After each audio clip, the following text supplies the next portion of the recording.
TV देख रहे सारे दर्शकों ਨੂੰ ਪਰਮਿੰਦਰ ਸਿੰਘ ਵੱਲੋਂ ਸਤਿ ਸ਼੍ਰੀ ਅਕਾਲ। ਤੁਹਾਡਾ ਸਾਰਿਆਂ ਦਾ ਸਵਾਗਤ ਹੈ ਸਾਡੇ ਸ਼ੋਅ 1 ਆਵਰ ਦੇ ਵਿੱਚ, ਜਿਹਦੇ ਵਿੱਚ ਕਿ ਅੱਜ ਅਸੀਂ ਤੁਹਾਡੇ ਲਈ ਬਹੁਤ ਖਾਸ ਚੀਜ਼ ਲੈ ਕੇ ਆਏ ਹਾਂ। ਅਸੀਂ ਸਾਰੇ ਜਾਣਦੇ ਹਾਂ ਕਿ ਅਲਬਰਟਾ ਦੇ ਵਿੱਚ ਕੁਝ ਚੋਣਾਂ ਦਾ ਮਾਹੌਲ ਚੱਲ ਰਿਹਾ ਹੈ ਅਤੇ ਇਹਦਾ ਕਾਰਨ ਕੁਝ ਸਮਾਂ ਪਹਿਲਾਂ ਅਲਬਰਟਾ ਦੀ ਪ੍ਰੀਮੀਅਰ ਐਲੀਸਨ ਰੈਡਫੋਰਡ ਵੱਲੋਂ ਆਪਣੇ ਅਹੁਦੇ ਦਾ ਗਲਤ ਇਸਤੇਮਾਲ ਕਰਦੇ ਹੋਏ ਬੇਨੀਮੀਆਂ ਨਾਲ ਵਰਤੇ ਗਏ ਲੋਕਾਂ ਦੇ ਟੈਕਸ ਦੇ ਪੈਸੇ ਦੇ ਘੁਟਾਲੇ ਦੇ ਸਾਹਮਣੇ ਆਉਣ ਦੇ ਚਲਦੇ ਉਹਨਾਂ ਵੱਲੋਂ ਅਸਤੀਫਾ ਦੇ ਦਿੱਤਾ ਗਿਆ ਸੀ, ਜਿਸ ਤੋਂ ਬਾਅਦ ਡਿਪਟੀ ਪ੍ਰੀਮੀਅਰ ਡੇਵ ਹੈਨਕੌਕ ਨੇ ਅਲਬਰਟਾ ਦੇ ਪ੍ਰੀਮੀਅਰ ਦਾ ਅਹੁਦਾ ਸੰਭਾਲਿਆ। ਪਰ ਡੇਵ ਹੈਨਕੌਕ ਦੇ ਲਈ ਇਹ ਅਸਥਾਈ ਅਹੁਦਾ ਹੈ, ਯਾਨੀ ਕਿ ਜਿੰਨੀ ਦੇਰ ਤੱਕ ਅਲਬਰਟਾ ਦੇ ਵਿੱਚ ਪ੍ਰੋਗਰੈਸਿਵ ਕੰਜ਼ਰਵੇਟਿਵ ਪਾਰਟੀ, ਜਿਸ ਨੂੰ ਕਿ PC ਪਾਰਟੀ ਵੀ ਕਿਹਾ ਜਾਂਦਾ ਹੈ, ਦਾ ਨਵਾਂ ਪ੍ਰਧਾਨ ਨਹੀਂ ਚੁਣ ਲਿਆ ਜਾਂਦਾ, ਉਨੀ ਦੇਰ ਤੱਕ ਡੇਵ ਹੈਨਕੌਕ ਇਸ ਅਹੁਦੇ 'ਤੇ ਬਿਰਾਜਮਾਨ ਰਹਿਣਗੇ। ਇੱਥੇ ਮੈਂ ਇਹ ਦੱਸਣਾ ਜ਼ਰੂਰੀ ਸਮਝਦਾ ਕਿ PC ਪਾਰਟੀ 1971 ਤੋਂ ਯਾਨੀ ਕਿ 33 ਸਾਲ ਤੋਂ ਅਲਬਰਟਾ ਵਿੱਚ ਆਪਣੀ ਸਰਕਾਰ ਬਣਾਉਂਦੀ ਆ ਰਹੀ ਹੈ। ਬਹੁਤ ਸਾਰੇ ਸਵਾਲ ਸਾਡੇ ਸਾਰਿਆਂ ਦੇ ਦਿਮਾਗ ਵਿੱਚ ਘੁੰਮ ਰਹੇ ਨੇ। ਅਲਬਰਟਾ ਵਿੱਚ ਹਰ ਪਾਸੇ ਚੋਣਾਂ ਦਾ ਮਾਹੌਲ ਤਾਂ ਹੈ, ਪਰ ਨਾਮ ਇੱਕੋ ਪਾਰਟੀ ਦਾ ਆ ਰਿਹਾ ਹੈ। ਇੱਦਾਂ ਦੇ ਬਹੁਤ ਸਾਰੇ ਸਵਾਲ ਅਤੇ ਇਹਨਾਂ ਦੇ ਜਵਾਬ ਲੈ ਕੇ ਅਸੀਂ ਤੁਹਾਡੇ ਸਾਹਮਣੇ ਹਾਜ਼ਰ ਹਾਂ। ਇਹਨਾਂ ਸਵਾਲਾਂ ਦੇ ਜਵਾਬ ਲਈ ਸਾਡੀ ਕਮਿਊਨਿਟੀ ਦਾ ਮਾਣ, ਜਿਨ੍ਹਾਂ ਦਾ ਨਾਮ ਅਲਬਰਟਾ ਵਿੱਚ ਹੀ ਨਹੀਂ ਕੈਨੇਡਾ ਵਿੱਚ ਵੀ ਹਰ ਪੰਜਾਬੀ ਬੜੇ ਮਾਣ ਨਾਲ ਲੈਂਦਾ ਹੈ, ਅਲਬਰਟਾ ਗਵਰਨਮੈਂਟ ਦੇ honourable minister of human services Manmeet Singh Bhullar ਜੀ ਨੂੰ ਲੈ ਕੇ ਆਏ ਹਾਂ, ਜਿਨ੍ਹਾਂ ਨਾਲ ਗੱਲਬਾਤ ਕਰਨਗੇ ਮੇਰੇ ਸਾਥੀ ਦਵਿੰਦਰ ਸਿੰਘ, ਅਤੇ ਨਾਲ ਹੀ ਇਹ ਵੀ ਜਾਣਾਂਗੇ ਕਿ ਉਹ ਇਹਨਾਂ ਚੋਣਾਂ ਵਿੱਚ ਆਪਣੀ ਪਾਰਟੀ ਦੇ ਪ੍ਰਧਾਨ ਦੀ ਚੋਣ ਲਈ 3 ਉਮੀਦਵਾਰਾਂ ਜਿਮ ਪ੍ਰੈਂਟਿਸ, ਰਿਕ ਮੈਕਾਈਵਰ ਅਤੇ ਥਾਮਸ ਲੁਕਾਜ਼ੁਕ ਦੇ ਵਿੱਚੋਂ ਕਿਹੜੇ ਉਮੀਦਵਾਰ ਦੇ ਨਾਲ ਖੜੇ ਹੋਣਗੇ। ਆਓ ਸੁਣਦੇ ਹਾਂ ਇਹ ਗੱਲਬਾਤ। ਚੱਕ ਤੇ ਟੀਵੀ ਦੇਖ ਰਹੇ ਸਾਰੇ ਦਰਸ਼ਕਾਂ ਨੂੰ ਦਵਿੰਦਰ ਸਿੰਘ ਵੱਲੋਂ ਪਿਆਰ ਅਤੇ ਸਤਿਕਾਰ ਭਰੀ ਸਤਿ ਸ਼੍ਰੀ ਅਕਾਲ। ਤੁਹਾਡਾ ਸਾਰਿਆਂ ਦਾ ਬਹੁਤ ਬਹੁਤ ਸਵਾਗਤ ਹੈ ਸਾਡੇ ਇਸ ਸ਼ੋਅ ਦੇ ਵਿੱਚ। ਅੱਜ ਸਾਡੇ ਨਾਲ ਮੌਜੂਦ ਨੇ ਪੂਰੇ ਅਲਬਰਟਾ ਦੀ ਇੱਕ ਨਾਮਵਰ ਹਸਤੀ ਮਨਮੀਤ ਸਿੰਘ ਭੁੱਲਰ, ਜੋ ਕਿ ਅਲਬਰਟਾ ਸਰਕਾਰ ਵੱਲੋਂ ਹਿਊਮਨ ਸਰਵਿਸਿਜ਼ ਦੇ ਮਿਨਿਸਟਰ ਵੀ ਨੇ। ਮਨਮੀਤ ਜੀ, ਤੁਹਾਡਾ ਬਹੁਤ ਬਹੁਤ ਸਵਾਗਤ ਹੈ ਸਾਡੇ ਇਸ ਸ਼ੋਅ ਦੇ ਵਿੱਚ। Thank you brother, thank you. ਤੁਸੀਂ ਸਾਨੂੰ ਇੱਥੇ ਸੱਦਿਆ ਅਤੇ ਸਾਰੇ ਸਰੋਤਿਆਂ ਨੂੰ ਮੇਰੇ ਵੱਲੋਂ ਪਿਆਰ ਭਰੀ ਸਤਿ ਸ੍ਰੀ ਅਕਾਲ। ਬਿਲਕੁਲ ਜੀ, ਚੱਕ ਤੇ ਟੀਵੀ ਦੀ ਸਾਰੀ ਟੀਮ ਵੱਲੋਂ ਤੁਹਾਡਾ ਸਵਾਗਤ ਹੈ। Thank you. ਅਤੇ ਵੈਸੇ ਤਾਂ ਮੇਰੇ ਖਿਆਲ ਤੋਂ ਸਾਡੇ ਸਾਰੇ ਦਰਸ਼ਕਾਂ ਨੂੰ ਪਤਾ ਵਾ, ਤੁਹਾਡੇ ਬਾਰੇ ਬਹੁਤ ਚੰਗੀ ਤਰ੍ਹਾਂ ਜਾਣੂ ਨੇ, ਪਰ ਫਿਰ ਵੀ ਮੈਂ ਚਾਹੂੰਗਾ ਕਿ ਤੁਹਾਡੇ ਇੱਕ ਸਫ਼ਰ ਬਾਰੇ, ਜਿਹੜੀ ਆਪਣੀ ਹੁਣ ਤੱਕ ਦਾ ਸਫ਼ਰ ਹੈ, ਉਸ ਬਾਰੇ ਥੋੜ੍ਹੀ ਜਿਹੀ ਜਾਣਕਾਰੀ ਸਾਡੇ ਸਾਰੇ ਦਰਸ਼ਕਾਂ ਨੂੰ ਦਿਓ। ਸ਼ੋਰ ਭਾਅ ਜੀ, ਮੇਰਾ ਜਨਮ ਇੱਥੇ ਕੈਲਗਰੀ ਦੇ ਵਿੱਚ ਹੀ ਹੋਇਆ 1980 ਐਂਡ ਉਸ ਸਮੇਂ ਬਹੁਤ ਥੋੜ੍ਹੇ ਪਰਿਵਾਰ ਸੀ ਆਪਣੇ ਇੱਥੇ ਕੈਲਗਰੀ ਦੇ ਵਿੱਚ। ਆਪਣੇ ਉਸ ਸਮੇਂ ਤਾਂ ਗੁਰਦੁਆਰਾ ਸਾਹਿਬ ਬਹੁਤ ਛੋਟਾ ਸੀ, ਇੰਗਲਵੁੱਡ ਏਰੀਏ ਦੇ ਵਿੱਚ ਇੱਕ ਗੁਰਦੁਆਰਾ ਸੀ, ਐਂਡ ਉਸ ਤੋਂ ਬਾਅਦ ਜਦੋਂ ਮੈਂ ਮਾਰਟਿਨਡੇਲ ਗੁਰਦੁਆਰਾ ਸਾਹਿਬ ਦੀ ਸਾਈਟ ਲਈ ਸੀ, ਅਸੀਂ ਇੱਕ ਟੈਂਪਰੇਰੀ ਗੁਰਦੁਆਰਾ ਸਾਹਿਬ ਬਣਾਇਆ ਸੀ 17 avenue south East while construction was taking place here in Martindale. ਸੋ ਉਦੋਂ ਤਾਂ ਬਹੁਤ ਗਿਣਤੀ ਦੇ ਪਰਿਵਾਰ ਸੀ, ਥੋੜ੍ਹੇ ਬੰਦੇ ਸੀ, ਐਂਡ ਐਕਚੁਅਲੀ ਇਹ ਗੱਲਾਂ ਕੱਲ੍ਹ ਹੀ ਕਿਸੇ ਦੇ ਘਰ ਚੱਲਦੀਆਂ ਸੀ। ਉਦੋਂ ਜਦੋਂ ਗੁਰਦੁਆਰਾ ਸਾਹਿਬ ਦਾ ਕੰਮ ਸ਼ੁਰੂ ਹੋਇਆ, ਕਈ ਕਹਿੰਦੇ ਸੀ ਵੀ ਯਾਰ ਇੰਨਾ ਵੱਡਾ ਇਹਨਾਂ ਨੇ ਪ੍ਰੋਜੈਕਟ ਲੈ ਲਿਆ, ਇੰਨਾ ਵੱਡਾ ਗੁਰਦੁਆਰਾ ਬਣਾਉਣ ਨੂੰ ਫਿਰਦੇ ਆ, ਇਹ ਤਾਂ ਇਹਨਾਂ ਨੂੰ ਪਤਾ ਨਹੀਂ ਵੀ ਇਹਨਾਂ ਨੇ ਕੰਧਾਂ ਕਿੱਦਾਂ ਖੜੀਆਂ ਕਰਨੀਆਂ। It was a whole different world. ਉਦੋਂ ਤਾਂ ਬਹੁਤ ਛੋਟੀ ਸੀ ਕਮਿਊਨਿਟੀ, ਬਿਜ਼ਨਸਮੈਨ ਬਹੁਤ ਘੱਟ ਸੀ ਕਮਿਊਨਿਟੀ ਦੇ ਵਿੱਚ, ਪ੍ਰੋਫੈਸ਼ਨਲ ਬਹੁਤ ਘੱਟ ਸੀਗੇ ਕਮਿਊਨਿਟੀ ਦੇ ਵਿੱਚ। ਐਂਡ ਸੋ ਸਾਡੇ ਲਈ ਜਦੋਂ ਅਸੀਂ ਇੱਥੇ ਸਕੂਲੇ ਵੀ ਜਾਂਦੇ ਸੀ, 2 ਜਾਂ 3 ਮੁੰਡੇ ਹੁੰਦੇ ਸੀ ਸਕੂਲ 'ਚ ਜਿਹੜੇ ਪੱਗ ਬੰਨ੍ਹਦੇ ਸੀ ਜਾਂ ਜਿਨ੍ਹਾਂ ਦੇ ਸਿਰ 'ਤੇ ਜੂੜੇ ਸੀ, ਐਂਡ ਉਦੋਂ discrimination coffee C. It was quite the challenge. Canada ਦੇ ਪਬਲਿਕ ਦੇ ਵਿੱਚ ਕਈ ਇਸ਼ੂ ਸੀਗੇ ਸਿੱਖੀ ਬਾਰੇ, ਜਿਹੜੇ ਹਮੇਸ਼ਾ ਨਿਊਜ਼ ਮੀਡੀਆ 'ਤੇ ਫੋਕਸ ਰਹਿੰਦੇ ਸੀ। ਸੋ ਫੋਰ ਐਗਜ਼ਾਮਪਲ ਆਪਣਾ ਬਲਤੇਜ ਸਿੰਘ ਸੀ, ਜਿਹੜੇ RCMP ਜੁਆਇਨ ਕਰਨਾ ਚਾਹੁੰਦੇ ਸੀ ਪੱਗ ਬਣ ਕੇ, ਐਂਡ ਉਹ ਸਾਰੇ ਕੈਨੇਡਾ ਦੇ ਵਿੱਚ ਬੜੀ ਡਿਸਕਸ਼ਨ ਚੱਲੀ ਪਈ ਇਹਨਾਂ ਨੂੰ ਪਰਮਿਸ਼ਨ ਦੇਣੀ ਚਾਹੀਦੀ ਹੈ ਜਾਂ ਨਹੀਂ RCMP ਦੇ ਵਿੱਚ ਆਉਣ ਦੀ, ਐਂਡ ਵੇਅਰਿੰਗ ਅ ਦਸਤਾਰ। ਐਂਡ ਉੱਦਾਂ ਦੇ ਟਾਈਮਸ ਦੇ ਵਿੱਚ ਜਦੋਂ ਅਸੀਂ ਸਕੂਲੇ ਜਾਂਦੇ ਸੀ, ਮੁੜ ਕੇ ਸਾਡੇ ਸਕੂਲਾਂ ਦੇ ਵਿੱਚ ਵੀ ਉਹੀ ਗੱਲਾਂ ਚੱਲਣੀਆਂ, ਲੋਕਾਂ ਨੇ ਤੰਗ ਕਰਨਾ ਵੀ ਤੁਸੀਂ ਸਾਡੀ ਕੰਟਰੀ 'ਚ ਆ ਕੇ ਕੀ ਕਰਦੇ ਫਿਰਦੇ ਆ, ਕਿਉਂ ਇੱਥੇ ਪੱਗਾਂ ਬੰਨ੍ਹਦੇ ਆ। So it was a whole different ball game. ਹੁਣ ਜਦੋਂ ਤੁਸੀਂ ਕੈਲਗਰੀ ਦੇਖਦੇ ਆ, you can't even recognize the same place. ਹੁਣ ਤਾਂ ਤੁਸੀਂ ਪਛਾਣ ਹੀ ਨਹੀਂ ਸਕਦੇ ਵੀ ਇਹ ਉਹੀ ਕੈਲਗਰੀ ਆ ਜਿਹੜੀ ਅੱਗੇ ਸੀ। ਤੇ ਮਤਲਬ ਮੈਂ ਦਰਸ਼ਕਾਂ ਨੂੰ ਦੱਸਣਾ ਚਾਹੂੰਗਾ ਕਿ ਕੰਢਿਆਂ ਦੇ ਉੱਤੇ ਜਿਹੜੀ ਰਾਹ ਤੁਸੀਂ ਪੂਰੀ ਤੈਅ ਕੀਤੀ ਆ, ਉਹ ਤੈਅ ਕਰਨ ਤੋਂ ਬਾਅਦ ਸਾਡੇ ਵਾਸਤੇ ਰਾਹ ਬਹੁਤ ਖੋਲ੍ਹ ਦਿੱਤੇ ਆ। ਭਾਜੀ ਅਸੀਂ ਤਾਂ ਛੋਟੇ ਸੀ, ਅਸੀਂ ਤਾਂ ਬੜੇ ਛੋਟੇ ਸੀ ਹੈ ਨਾ। ਅਸੀਂ ਤਾਂ ਨਹੀਂ ਬੜਾ ਕੁਛ ਕੀਤਾ। ਉਹ ਜਿਹੜੇ ਪੁਰਾਣੀਆਂ ਫੈਮਲੀਆਂ ਸੀ ਉਹਨਾਂ ਨੇ ਮਿਹਨਤ ਕੀਤੀ, ਉਹਨਾਂ ਨੇ ਕੰਮ ਕੀਤਾ ਸਾਰਾ। ਸਹੀ ਗੱਲ ਹੈ ਜੀ, ਕਿਉਂਕਿ ਇੱਕ ਜਦੋਂ ਅਸੀਂ ਪੰਜਾਬੀ ਕਹਿੰਦੇ ਹਾਂ ਤਾਂ ਮਿਹਨਤ ਕਸ਼ ਆਪਣੇ ਆਪ ਨਾਲ ਜੁੜ ਜਾਂਦਾ ਵਾ। ਇਹ ਸਾਡੀ ਮਿਹਨਤ ਦਾ ਹੀ ਸਦਕਾ ਆ ਕਿ ਅੱਜ ਅਸੀਂ ਪੱਗਾਂ ਬੰਨ੍ਹ ਕੇ ਆਰਮੀ ਦੇ ਵਿੱਚ ਵੀ ਹਾਂ, RCMP ਦੇ ਵਿੱਚ ਵੀ ਹਾਂ, ਹਰ ਚੀਜ਼ ਦੇ ਵਿੱਚ ਹਾਂ। ਅਤੇ ਸਾਡੇ ਨਾਲ ਸਾਡੇ ਮਿਨਿਸਟਰ ਸਾਹਿਬ ਨੇ, ਅਤੇ ਬਹੁਤ ਖੁਸ਼ੀ ਹੈ ਜੀ। ਇਸ ਟਾਈਮ ਜੇ ਆਪਾਂ ਗੱਲ ਕੀਤੀ ਜਾਵੇ ਕਿ ਤੁਹਾਡਾ ਜਿਹੜਾ ਪੜ੍ਹਾਈ ਦਾ ਸਫ਼ਰ ਰਿਹਾ, ਉਹਦੇ 'ਚ ਤੁਸੀਂ ਕਿੱਥੋਂ ਪੜ੍ਹਾਈ ਕੀਤੀ ਅਤੇ ਇਹ ਰਾਜਨੀਤੀ ਦਾ ਸਫ਼ਰ ਕਿੱਥੋਂ ਸ਼ੁਰੂ ਹੋਇਆ? ਸੋ ਮੈਂ ਪੜ੍ਹਾਈ ਤਾਂ ਮੈਂ high school Leicester B Pearson high school 'ਚ ਗਿਆ ਸੀ। ਉਸ ਤੋਂ ਬਾਅਦ ਮੈਂ ਕੁਛ ਕੋਰਸ ਮਾਊਂਟ ਰੋਲੇ, ਕਈ course university of Calgary, and ਅਖੀਰ ਵਿੱਚ ਡਿਗਰੀ ਆਪਣੀ ਮੈਥਾਬੈਸਕਾ ਯੂਨੀਵਰਸਿਟੀ ਤੋਂ ਲਈ ਸੀ। ਐਂਡ ਉਸ ਤੋਂ ਬਾਅਦ ਮੈਂ ਲਾਅ ਕੀਤਾ ਵਾ ਯੂਨੀਵਰਸਿਟੀ ਵਿੰਜ਼ਰ ਤੋਂ। ਐਂਡ ਪੜ੍ਹਾਈ ਵੱਲ ਬੜਾ ਧਿਆਨ ਹੈ ਨਹੀਂ ਸੀ, ਜੇ ਸੱਚ ਦੱਸੀਏ। ਮੈਨੂੰ ਕਦੀ ਆਸ ਨਹੀਂ ਸੀ ਵੀ ਮੈਂ ਲਾਅ ਵੀ ਪੜ੍ਹੂੰਗਾ, ਬਟ ਜਦੋਂ ਮਿਹਨਤ ਕਰਨ ਲੱਗ ਗਏ ਫਿਰ ਪਤਾ ਲੱਗਦਾ ਵੀ ਯਾਰ ਮਿਹਨਤ ਨਾਲ ਤਾਂ ਬਹੁਤ ਕੁਛ ਹੋ ਜਾਂਦਾ, ਮਿਹਨਤ ਨਾਲ ਤਾਂ ਸਭ ਕੁਛ ਹੋ ਸਕਦਾ। ਐਂਡ ਸੋ ਲਾਅ ਕੀਤਾ। ਐਂਡ ਜਦੋਂ ਲਾਅ ਕਰਦਾ ਸੀ ਉਸ ਟਾਈਮ ਦੇ ਵਿੱਚ ਹੀ ਮੈਂ ਪੋਲੀਟਿਕਸ ਐਂਟਰ ਕਰ ਗਿਆ ਸੀ। ਐਕਚੁਅਲੀ ਜਦੋਂ ਮੈਂ ਬਹੁਤ ਹੀ ਛੋਟਾ ਸੀ, ਡੈਡੀ ਹੁਣੀ ਕਾਫੀ ਇਨਵੋਲਵ ਸੀ ਸਾਡੇ ਗੁਰਦੁਆਰਾ ਸਾਹਿਬ ਦੀ ਕੰਸਟਰਕਸ਼ਨ 'ਚ। ਐਂਡ ਉਸ ਸਮੇਂ ਕਈ ਪੋਲੀਟੀਸ਼ੀਅਨਸ ਨੇ ਸਾਡੀ ਕਾਫੀ ਹੈਲਪ ਕੀਤੀ, ਕਈ ਇਨਸਾਨ ਨੇ ਬਹੁਤ ਸੇਵਾ ਕੀਤੀ। ਐਂਡ ਉੱਥੋਂ ਹੀ ਮੈਨੂੰ ਸ਼ੌਂਕ ਜਾਗ ਪਿਆ ਪੋਲੀਟਿਕਸ ਦਾ ਬਚਪਨ 'ਚੋਂ। ਮੈਂ ਦੇਖਿਆ ਵੀ ਯਾਰ ਇੱਥੇ ਕੈਨੇਡਾ ਦੇ ਵਿੱਚ ਪੋਲੀਟਿਕਸ ਵਿੱਚ ਰਹਿ ਕੇ ਤੁਸੀਂ ਬਹੁਤ ਕੁਛ ਕਰ ਸਕਦੇ ਆ। ਐਂਡ ਉੱਥੋਂ ਫਿਰ ਸ਼ੌਂਕ ਜਾਗ ਪਿਆ। ਐਂਡ ਸੋ ਮੈਂ ਆਪਣੇ ਬਚਪਨ ਦੇ ਵਿੱਚ ਵੀ ਕੈਂਪੇਨਸ ਵਿੱਚ ਬੜਾ ਹੈਲਪ ਕਰਦਾ ਰਿਹਾ। ਮੈਨੂੰ ਬੜਾ ਸ਼ੌਂਕ ਸੀ ਕੈਂਪੇਨਸ ਵਿੱਚ ਜਾ ਕੇ ਲੋਕਾਂ ਦੀ ਹੈਲਪ ਕਰਨ ਦਾ। ਐਂਡ ਐਜ਼ ਆਈ ਗੋਟ ਓਲਡਰ ਦੋ, ਜਦੋਂ ਕੁਛ 19-20 ਸਾਲਾਂ ਦੇ ਹੋਏ, ਕੁਛ ਸਮਾਂ ਆਇਆ ਜਿਸ 'ਚ ਮੈਂ ਕਿਹਾ ਯਾਰ ਇਹ 'ਚ ਕੋਈ ਫਾਇਦਾ ਨਹੀਂ ਪੋਲੀਟਿਕਸ, ਮੈਂ ਇਹਦਾ ਬੜਾ ਗੰਦਾ ਕੰਮ ਹੈ, ਇਹ 'ਚ ਨਹੀਂ ਆਪਾਂ ਰਹਿਣਾ ਹੁਣ। ਐਂਡ ਜਦੋਂ ਇਹ ਪੁਆਇੰਟ ਆਇਆ ਕੁਛ 2 ਸਾਲਾਂ ਦੀ, ਮੈਂ ਕਿਹਾ ਮੈਂ ਨਹੀਂ ਹੁਣ ਇੱਧਰ ਰਹਿਣਾ। ਇੱਕ ਵਧੀਆ ਬੰਦਾ ਮੈਨੂੰ ਮਿਲਿਆ, ਜਿਮ ਪ੍ਰੈਂਟਿਸ। ਉਹਦਾ ਮੈਨੂੰ ਫੋਨ ਆਇਆ, ਇਹ ਤਕਰੀਬਨ 2001 ਜਾਂ 2002 ਦੀ ਗੱਲ ਆ। ਉਹਦਾ ਮੈਨੂੰ ਫੋਨ ਆਇਆ, ਕਹਿੰਦਾ ਮਨਮੀਤ ਭੁੱਲਰ। ਮੈਂ ਕਿਹਾ ਹਾਂਜੀ। ਕਹਿੰਦਾ ਮੈਂ ਮਿਲਣਾ ਤੈਨੂੰ। ਮੈਂ ਕਿਹਾ ਨਾਂ ਸੁਣਿਆ ਸੀ ਅੱਗੇ। ਮੈਂ ਕਿਹਾ ਤੁਸੀਂ ਮੇਰੇ ਡੈਡੀ ਨੂੰ ਲੱਭਦੇ ਹੋਣੇ ਆ। ਕਹਿੰਦਾ ਨਹੀਂ ਮੈਂ ਤੈਨੂੰ ਲੱਭਦਾ। ਕਹਿੰਦਾ ਮੈਂ ਤੈਨੂੰ ਹੀ ਲੱਭਦਾ, ਮੈਂ ਤੈਨੂੰ ਮਿਲਣਾ। ਅਤੇ ਗੱਲਬਾਤ ਹੋਈ। ਐਂਡ ਉਹ ਕਹਿੰਦਾ ਮੈਂ ਤੇਰੇ ਵਰਗੇ ਨੌਜਵਾਨਾਂ ਨੂੰ ਹੁਣ ਚਾਹੁੰਦਾ ਵੀ ਤੁਸੀਂ ਪੋਲੀਟਿਕਸ ਵਿੱਚ ਆਓ। ਕਹਿੰਦਾ ਜੋ ਤੁਹਾਡੀ ਪਹਿਲੀ ਜਨਰੇਸ਼ਨ ਨੇ ਕਰਤਾ ਉਹ ਠੀਕ ਆ। ਕਹਿੰਦਾ ਪਰ ਹੁਣ ਤੁਸੀਂ ਸਾਡੇ ਨਾਲ ਆਓ, ਸਿਟ ਅਰਾਊਂਡ ਦ ਟੇਬਲ। ਕਹਿੰਦਾ ਸਾਈਡ 'ਤੇ ਨਾ ਬੈਠੋ। ਕਹਿੰਦਾ ਤੁਸੀਂ ਇੱਥੇ ਦੇ ਬੋਰਡ ਨਾਲ ਐਜੂਕੇਸ਼ਨ ਹੈ ਕੋਈ, ਕਹਿੰਦਾ ਤੁਹਾਡੇ ਕੋਲ ਬੈਰੀਅਰਸ ਨਹੀਂ, ਲੈਂਗੁਏਜ ਦੀ ਪ੍ਰੋਫੈਸ਼ਨਸੀ ਆ, ਕਹਿੰਦਾ ਕੋਈ ਬੈਰੀਅਰ ਨਹੀਂ, ਤੁਸੀਂ ਸਾਡੇ ਨਾਲ ਬੈਠ ਕੇ ਪੋਲੀਟਿਕਸ ਵਿੱਚ ਆਓ। ਐਂਡ ਮੈਂ ਥੋੜ੍ਹਾ ਜਿਹਾ ਹੈਜ਼ੀਟੈਂਟ ਸੀ। ਐਂਡ ਉਸ ਸਮੇਂ ਸਾਡੀ ਫੈਡਰਲ ਦੀ ਜਿਹੜੀ ਪ੍ਰੋਗਰੈਸਿਵ ਕੰਜ਼ਰਵੇਟਿਵ ਪਾਰਟੀ ਸੀ, ਹੁਣ ਹੈ ਨਹੀਂ ਉਹ ਪਾਰਟੀ, ਉਸ ਸਮੇਂ 'ਚ ਇਹ ਜਿਮ ਉਹ ਪਾਰਟੀ ਦਾ ਲੀਡਰ ਲਈ ਖੜ੍ਹਨ ਲੱਗਾ ਸੀ। ਐਂਡ ਜਦੋਂ ਉਹਨਾਂ ਨੇ ਫਿਰ ਮੈਨੂੰ ਅਪਰੋਚ ਕੀਤਾ ਉਹਦੇ ਬਾਰੇ, ਮੈਂ ਆਈ ਵਾਜ਼ ਅ ਲਿਟਲ ਸਪੈਕਟੀਕਲ, ਮੈਂ ਦੇਖਦੇ ਹਾਂ।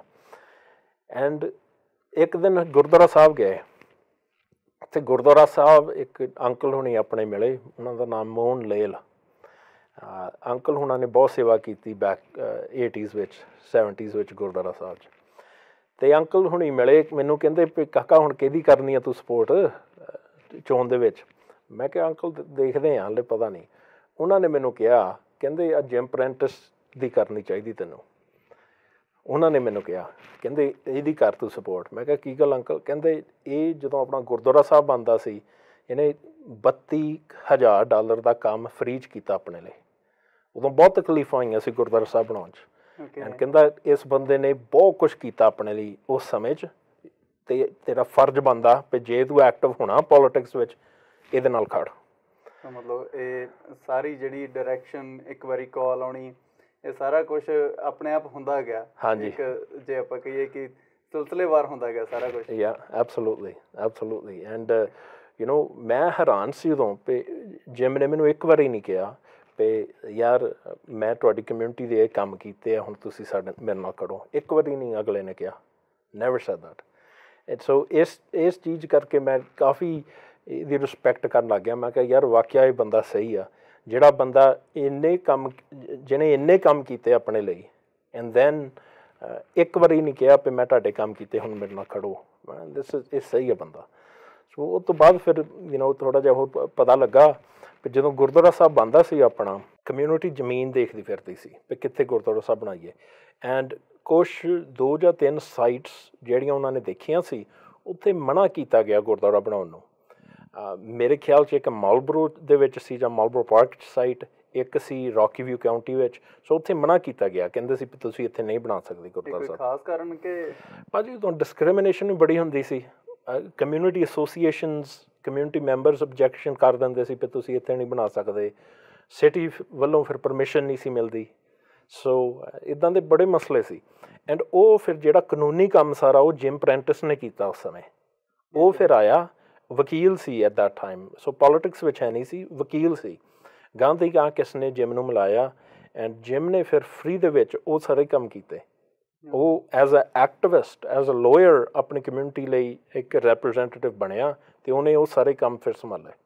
ਤਾਂ ਮਤਲਬ ਇਹ ਕੋਈ ਖਾਸ ਇਹਦੇ ਪਿੱਛੇ, ਕਿਉਂਕਿ ਜਿਹੜੇ ਪੋਲੀਟਿਕਸ ਦਾ ਮੇਨ ਮਕਸਦ ਹੁੰਦਾ ਵਾ ਉਹ ਕਮਿਊਨਿਟੀ ਵੈਲਫੇਅਰ ਹੀ ਹੁੰਦਾ। ਵੈਸੇ ਕਮਿਊਨਿਟੀ ਦੇ ਵਿੱਚ ਕੋਈ ਵੀ ਚਾਹੀਦਾ ਕੰਮ ਕਰਨਾ ਹੈ, ਇਹ ਕੋਈ ਪੋਲੀਟੀਕਲ ਇਨਫਲੂਐਂਸ ਸੀਗਾ ਕਿ ਵੈਸੇ ਹੀ ਉਹਨਾਂ ਨੂੰ ਬਸ ਇਸ ਕੰਮ ਦੇ ਵਿੱਚ ਸੇਵਾ ਕਰਨ 'ਚ ਮਜ਼ਾ ਆਇਆ ਕੁਛ? ਮੈਂ ਪੁੱਛਿਆ ਸੀ ਉਹਨੂੰ, ਕਹਿੰਦਾ ਮੈਨੂੰ ਇੰਟਰੋਡਿਊਸ ਕਰਾਇਆ ਸੀ ਕੁਛ, ਕਹਿੰਦਾ ਮੈਨੂੰ ਪੋਲੀਟੀਸ਼ੀਅਨਸ ਦਾ ਫੋਨ ਆਇਆ ਸੀ ਵੀ ਆਹ ਕਮਿਊਨਿਟੀ ਨੂੰ ਬਹੁਤ ਤੇਰੀ ਲੋੜ ਆ ਇਸ ਵੇਲੇ, ਤੂੰ ਹੈਲਪ ਕਰ। ਕਹਿੰਦਾ ਮੈਂ ਜਦੋਂ ਫਿਰ ਵਿੱਚ ਪਿਆ, ਕਹਿੰਦਾ ਮੈਂ ਆਪ ਹੀ ਬੜਾ ਮਹਿਸੂਸ ਕੀਤਾ ਵੀ ਇਹਨਾਂ ਨਾਲ ਜੋ ਹੋ ਰਿਹਾ ਗਲਤ ਹੋ ਰਿਹਾ। ਸੋ ਉਹਨੇ ਫਿਰ ਫੁੱਲ ਜ਼ੋਰ ਲਾਇਆ। ਐਂਡ ਇੱਕ ਮੈਨੂੰ ਅੰਕਲ ਹੁਣੀ ਸਟੋਰੀ ਦੱਸਦੇ ਸੀ, ਕਹਿੰਦੇ ਵੀ ਇੱਕ ਵਾਰੀ ਤਾਂ ਇਹ ਮੇਰੇ ਖਿਆਲ ਵਿਕਟੋਰੀਆ ਗਿਆ ਸੀ ਆਪਣੀ ਫੈਮਿਲੀ ਨਾਲ ਛੁੱਟੀਆਂ ਲਈ। ਸੋ ਵਿਕਟੋਰੀਆ ਗਿਆ ਸੀ, ਇੱਥੇ ਕੋਈ ਪ੍ਰੋਬਲਮ ਆਈ, ਕੋਈ ਚੰਗੀ ਵੱਡੀ ਪ੍ਰੋਬਲਮ ਆਈ ਸਿਟੀ ਨਾਲ।